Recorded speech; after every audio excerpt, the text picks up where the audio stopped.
Let's kick off by diving into a topic that affects just about every organization out there: workplace deviance. I feel like a lot of people hear the term and think only of big scandals, but it really covers a huge range of behaviors, right? That's actually true. Workplace deviance isn't just about headline-grabbing fraud or theft. It can be as subtle as coming in late without permission or working on personal matters during office hours.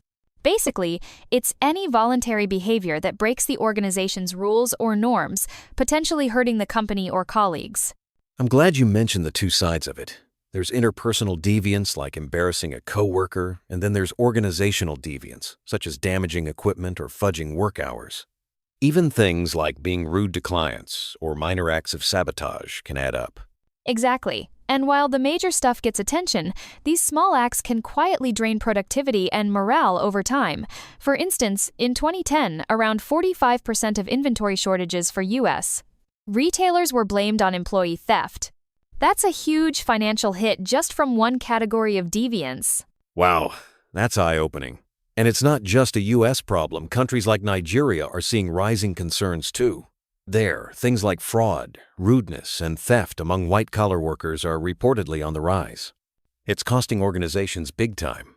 That sets the stage for why so many organizations are pushing for stronger cultures of discipline, integrity, and transparency. But I'm curious what actually causes all this deviance in the first place. That's a good question. Researchers have looked at so many factors: personality, leadership styles, even feelings of fairness. But in this study, they zoomed in on the role of punishment, specifically how likely people think it is they'll get caught and how harsh the consequences would be. Yeah, the classic deterrence theory, right? It basically says that if people know there's a real chance of getting punished and that the punishment is serious, they're less likely to act out.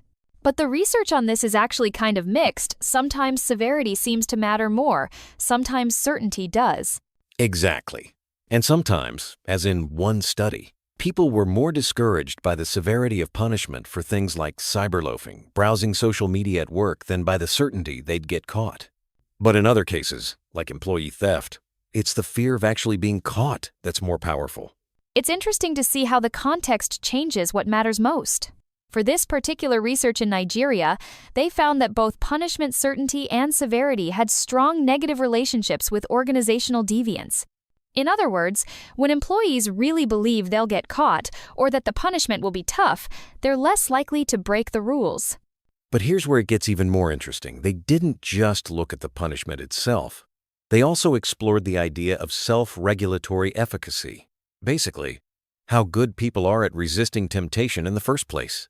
So let's talk about this self-regulatory efficacy idea.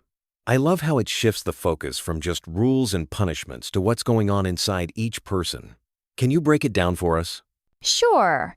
Self-regulatory efficacy is about whether someone believes they can actually control their impulses and steer clear of risky or rule-breaking behavior.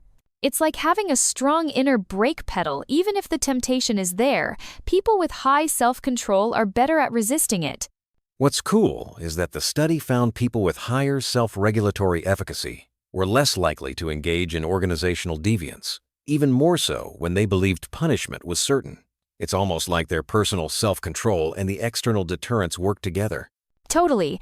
Interestingly, the moderating effect, meaning the boost from self-regulatory efficacy, was stronger for the certainty of punishment than for its severity.